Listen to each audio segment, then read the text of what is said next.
Véritable success story de la radio Espace Guinée, les Grandes Gueules, détentrices des meilleurs scores radio en Guinée, de la meilleure émission talk show, a donné le créneau horaire du départ au bureau et du retour à la maison, récoltant depuis des années consécutives le titre d'émission la plus écoutée en Guinée, toutes catégories confondues.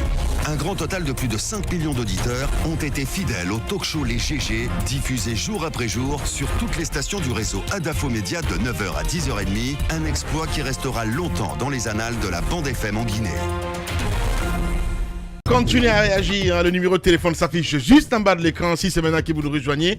Sinon ça se passe évidemment sur Twitter, #EspaceGG. Avec plaisir, nous allons prendre vos messages en compte dans cette émission. Roby, t'es indigné ce matin. Absolument, je suis indigné. Ouais. Je me suis réveillé dans l'espoir d'entendre que le directeur ou les responsables de l'hôpital Jean-Paul II ont été démis de leurs fonctions et que le ministre de la Santé a été, lui, limogé. Malheureusement, même s'il vient d'arriver, s'il vient d'arriver, on s'en fout. Quand il y a des erreurs pareilles, rendez-vous bien compte qu'un mariage a été célébré dans une salle au sein de l'hôpital Jean-Paul II, une salle contiguë à la salle de réanimation. C'est un mariage à la porte de l'enfer. Incroyable. C'est un mariage à la porte de l'enfer. Ouais. Comment peut-on imaginer que des malades soient couchés?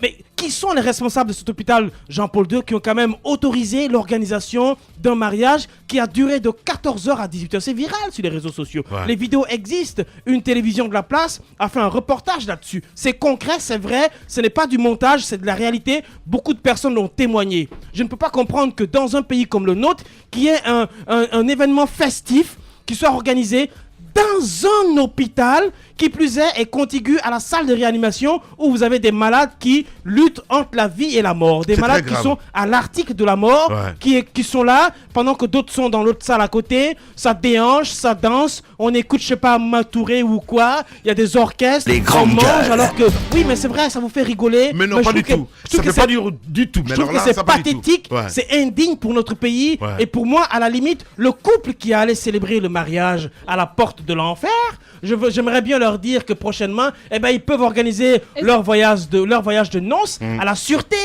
À la maison de la sûreté. Il y a des insolites comme ça, il y a des gens. En fait, peut-être même d'autres souhaiteraient faire de mariage dans les cimetières. Non mais quand je dis insolite, ça veut dire il y a des gens qui aiment l'extravagance. Non mais c'est pas de l'extravagance. C'est pas de l'extravagance. C'est de l'inhumanisme total qui s'est produit là. Moi je suis choqué par un tel fait. Et que le ministre soit encore, même s'il n'arrive pas à s'arrêter sur ses pieds, mais qu'il soit encore oui mais il faut le dire, moi je suis très en colère, qu'il soit encore à son poste, d'accord, mais lui, si on n'arrive pas à le virer de son poste, on va essayer d'appeler le directeur, le DGA de l'hôpital Jean-Paul II qui nous explique ce qui s'est passé quand même. On va essayer de l'appeler. Voilà. Allez-y. Je veux juste dire que c'était pas sporadique. La salle, elle a été donnée pour être mise en service de location pour ces gens de loisirs. C'était pas un simple... À l'hôpital, dans l'enceinte de l'hôpital. Extraordinaire. Contigu à la salle de réanimation. Et qui, ce jour-là, avait un vieil homme qui était en train de lutter contre la mort pour s'accrocher à la vie. Les Grandes Gueules. La directrice qui est à la tête de cet hôpital devrait plier bagage avant même qu'une décision administrative soit prise contre elle. La direction générale de l'hôpital doit être dégommée. Ce n'est pas normal. Moi, je trouve qu'il n'y a pas de thérapie. Je n'ai pas encore entendu parler de thérapie musicale.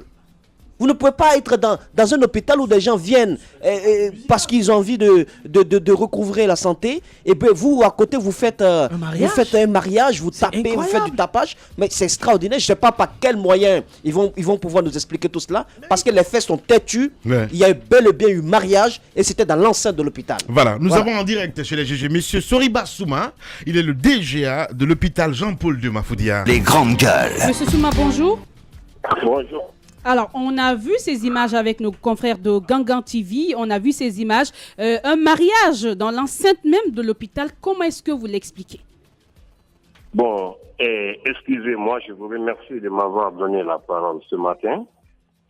À Jean-Paul II, je vais vous décrire d'abord. Le vrai nom de Jean-Paul II, c'est le Centre national de formation sociale appliquée. Jean-Paul II a 5 secteurs.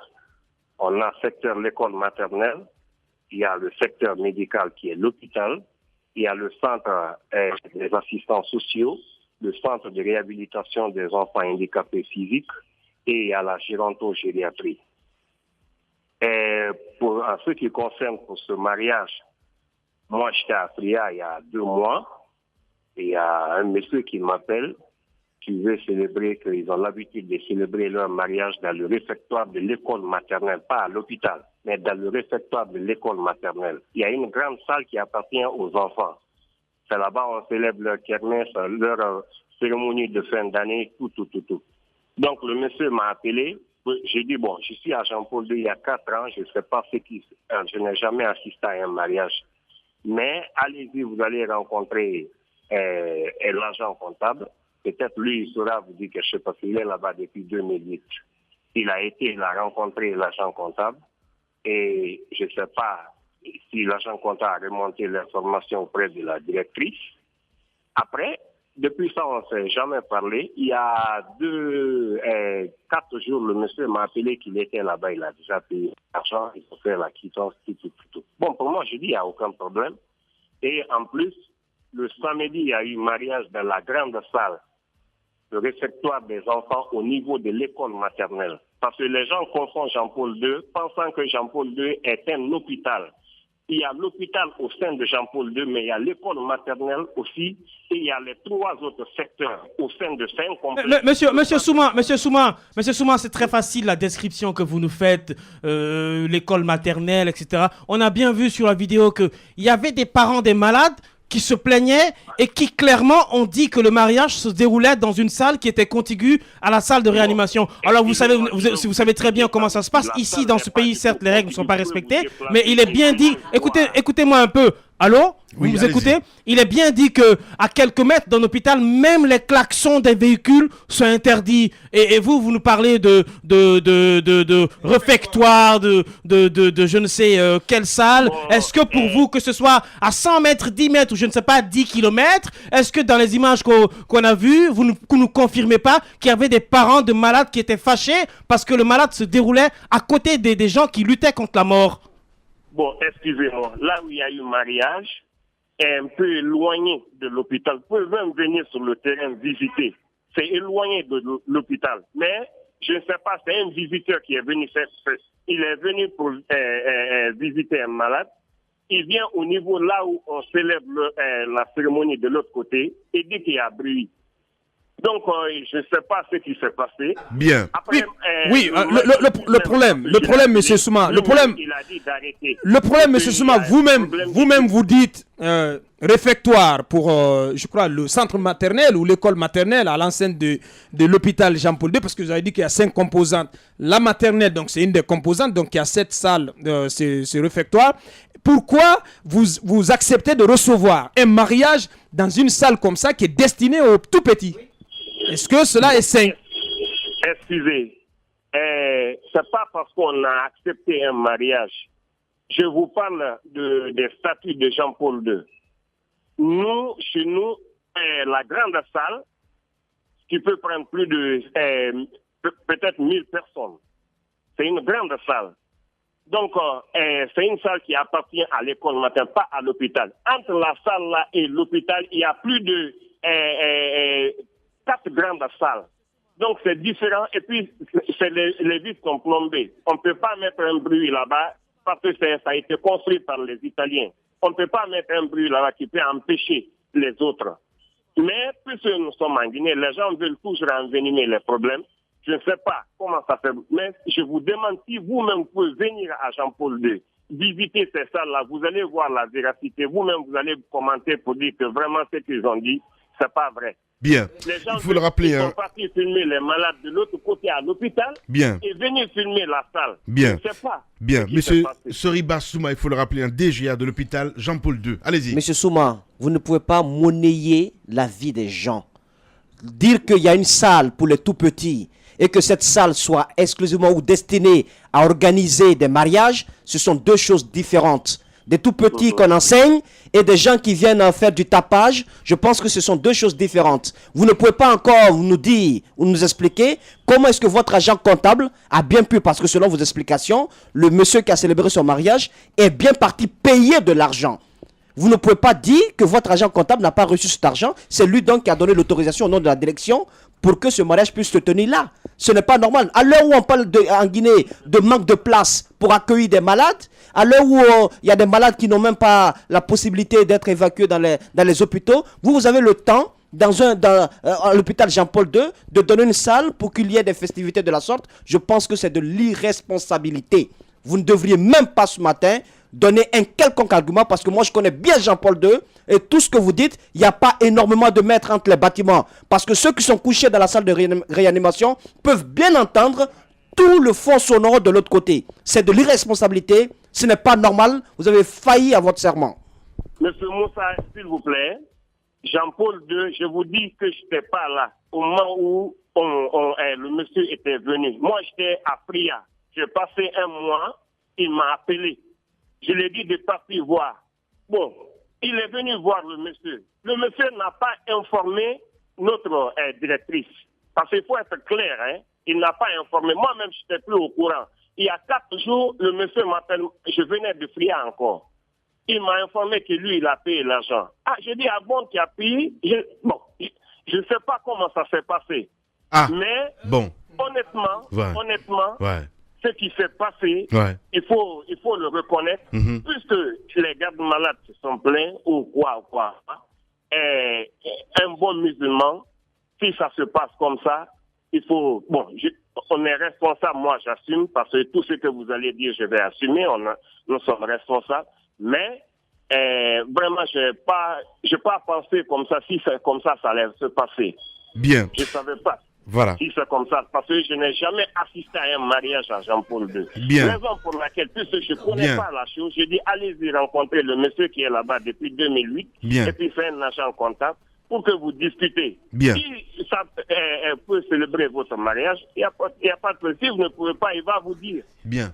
Merci beaucoup. C'est comme ça que ça s'est passé. Hein. Voilà, Soriba Souma. Au moins, vous reconnaissez, ça c'est responsable. Voilà. Allez-y, Mafoudia. Alors, votre argument, quand vous dites que vous n'étiez pas là, vous étiez à Fria, ça ne tient pas, parce que quand on sait que ce mariage, ce n'est pas une première, on a eu des informations comme quoi, le dernier samedi avant le mois de Ramadan, quand on sait qu'il y avait beaucoup de mariages, vous avez programmé 2 mariages, vous avez pris de l'argent avec 2 couples, donc du coup, ce jour-là, il y a eu assez de bruit, ce sont les malades même qui se sont plaints, et ça n'a pas arrêté.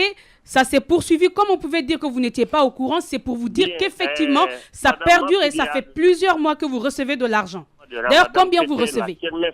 C'était la kermesse des enfants. Chaque bon sang. Écoutez, Souma. Mais non. Là, vous vous enfoncez, là. C'est la même chose. Monsieur Souma. Il y a eu une grande kermesse dans la cour. Vous vous enfoncez, là.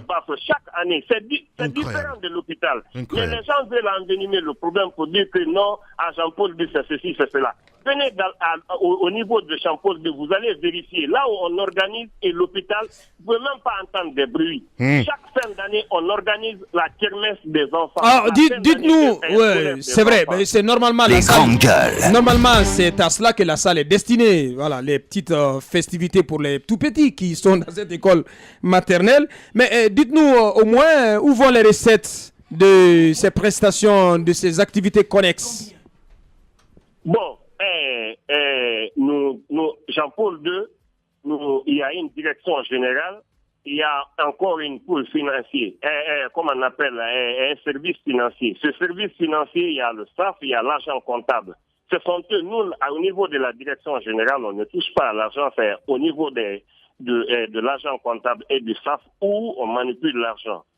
Mais ce que je vais ajouter à cela, le dernier samedi, avant le mois de Ramadan, on a organisé une grande fête pour les enfants. Chaque année, c'est comme ça. On envoie les baffles, ça sonne, il y a un monde fou. C'est là-bas où on a organisé, où le mariage a été effectué. Mais si on dit que ça a dérangé les malades, tandis que c'est là-bas où on a toujours l'habitude, depuis la création de Jean-Paul II, l'inauguration de Jean-Paul II jusqu'à aujourd'hui, c'est là-bas où on organise les manifestations. Mais si un monsieur vient visiter un malade, il trouve ces gens, au lieu de s'informer, il appelle les radios. Les radios aussi, au lieu de venir à la direction, nous demander pour voir ce qui se passe, comment est Jean-Paul II, les expliquer, c'est ceci, c'est cela, et même ils vont voir. Mais ils viennent, ils font les choses n'importe comment. C'est pour cela, moi, je vous respecte, parce que vous avez appelé pour connaître ce qui se passe à Jean-Paul II. Bien. Soriba Souma, il faut le rappeler, un DGA de l'hôpital Jean-Paul II. Radio Espace, les grandes gueules. Leur spécialité, c'est la démesure totale. Tant qu'ils ne changeront pas, nous ne changerons pas non plus. Les grandes gueules, à suivre tous les jours sur la radio d'opinion. Radio Espace.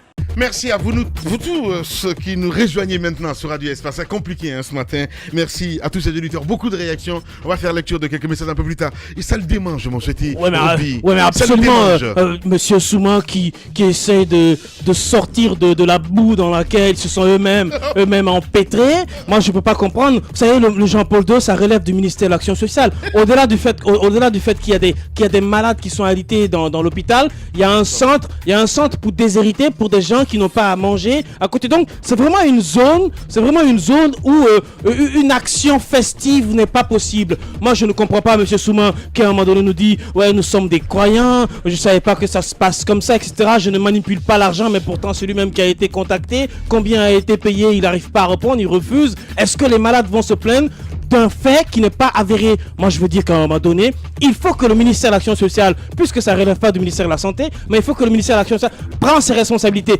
Les directeurs ou la direction de cet hôpital Jean-Paul II, maintenant qu'on m'explique qu'il y a une salle festive, etc. Moi je suis pas d'accord. Il est bien écrit et c'est international qu'autour d'un hôpital, aucun bruit n'est permis. Chez nous ici, c'est pas respecté. Mais même dans la conduite, même à l'auto-école, on vous apprend que lorsque vous approchez dans la zone d'un hôpital, vous n'avez pas le droit de klaxonner parce que vous ne savez pas ce que le klaxon peut causer chez un malade, par exemple, qui a une crise cardiaque ou je ne sais pas. Donc, imaginez les conditions dans lesquelles les mariages se déroulent dans notre pays. Ce sont des sonorisations qui mettent de la musique qui vont à 1000 km.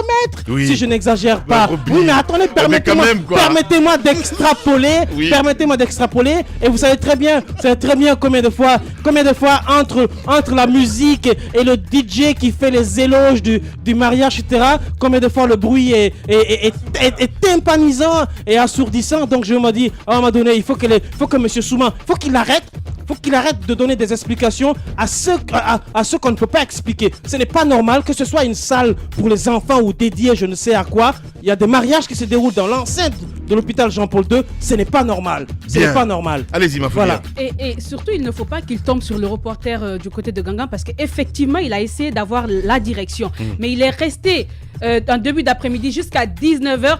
Personne n'était capable de lui donner le numéro de la directrice. Il était obligé de rentrer. Donc, qu'ils ne viennent pas nous dire aujourd'hui que le monsieur n'a pas cherché à avoir des explications. Et puis, quand on regarde les vidéos, on sent carrément que le bruit là parvient aux malades. Donc, on ne nous sert pas. Selon ce que j'apprends, c'est 500 000 qu'on donne par couple pour fêter le mariage là-bas et ça fait de l'argent. C'est inadmissible ce qui est en train de se passer. Je pense que ça saute aux yeux. Mais comme on sait qu'il y a un laisser-aller à tous les niveaux, on ne s'inquiète pas. Chacun prend ce qu'il peut n'importe où et puis ça passe. J'espère que pour ce cas-ci, la direction de ce côté va démissionner parce qu'il faut que ça serve d'exemple. Je crois que là, tu vas prendre tes rêves pour la réalité parce que cette direction, elle ne va jamais démissionner. C'est quand même un des avatars assez choquants de cette gouvernance qui pique du nez. C'est-à-dire que vous avez une direction générale, Moussa connaît le dossier, qui a eu à travailler avec des Indiens qui sont venus apporter de l'expertise et de l'assistance technique et médicale, mais ils ont été complètement grugés. Ce dossier encore, il existe et je crois qu'il est pendant devant la justice. Cette directrice qui est totalement enfermée sur elle-même, donc, et qui est dans la mauvaise... Tout le monde connaît la mauvaise gestion dans cet hôpital. Allez-y, demandez les comptes. Mais quelqu'un l'a dit dans ce studio, il faut que le ministère de l'Action sociale demande des comptes. Mais les ministres passent, et Tsanaba est passé, aujourd'hui c'est Mara Massila, mais apparemment c'est la même situation qui continue.